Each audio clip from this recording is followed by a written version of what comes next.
Hi, welcome to Mission 919, my channel devoted to information and narratives of African achievement, well-being, and prosperity. And today I wanted to talk a little bit about uh, population and economic trends on the African continent. I read an article recently about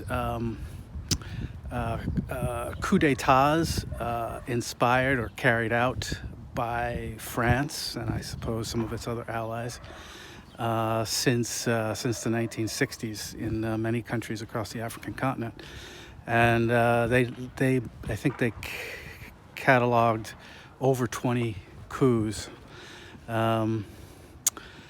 which I don't really doubt the veracity of at least most of those claims.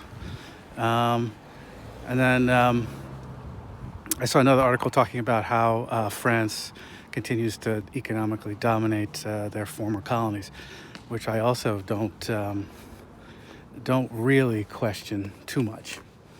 However, despite all of that, I think it is important to note that if you take into consideration the populations of France's colonies, say in 1960, versus today, you get some dramatic differences that are noteworthy.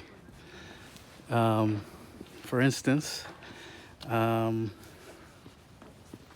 if you look at the population of Senegal, both Senegal and Côte d'Ivoire, Ivory Coast, in 1960, both of them had 3.5 million people roughly.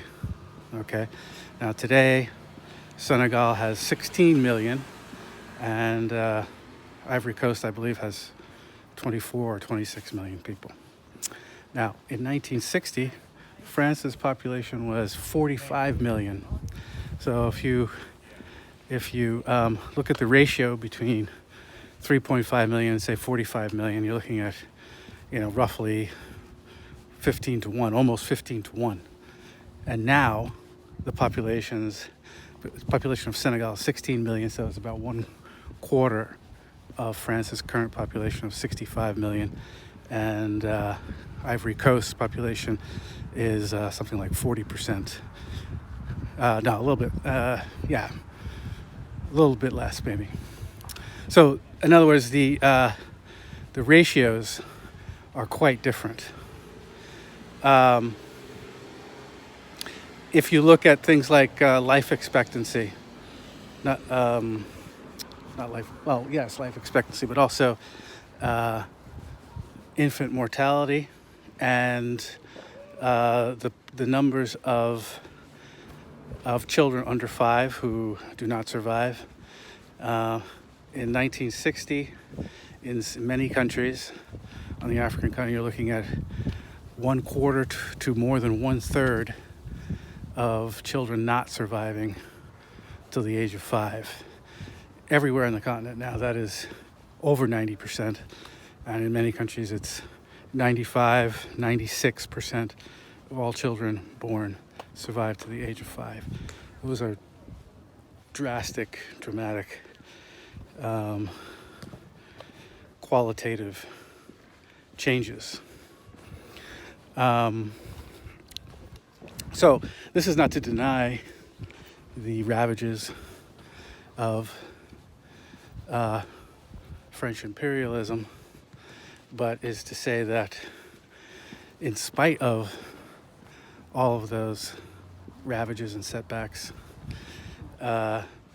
life has gotten qualitatively better in all of these countries, even the poorest ones, even a country like Niger, Mali, Chad. Life expectancy and infant mortality rates are qualitatively improved since 1960. Now, the other thing I wanted to say was, if you look at the size of the African economy taken as a continent, measured by purchasing power parity, which is the fairest way to do it, what you see is that in 2019, according to the International Monetary Fund, the size of the African economy is larger than the size of the economy of South America. That is a watershed moment. It is astonishing, and it portends if the African Continental Free Trade Area can go into effect, and the infrastructure projects that are planned and already being built improve labor productivity across the continent. What you could see a relative takeoff from this point on, and the African economy making great gains. Now, of course, in terms of per capita GDP, the African continent is definitely last, and is about 1/3 or one quarter that of Asia and Latin America. But the overall size of the African continent's economy is now larger than that of South America, and that is partly, that's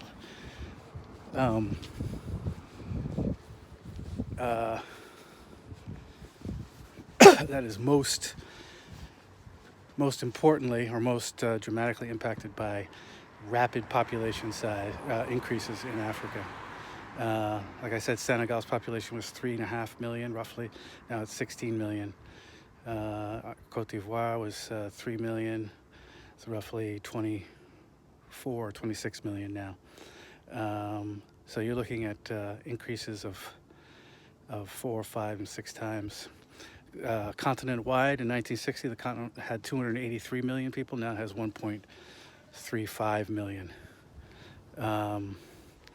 Just amazing increases, which has profound implications for economy, geopolitics, power politics, soft power. There's a reason why people around the world, even if they have never seen a movie from Nigeria, have at least heard of Nollywood. Okay, the second largest movie industry in the world in terms of number of films produced each year, and has a incredible internal market.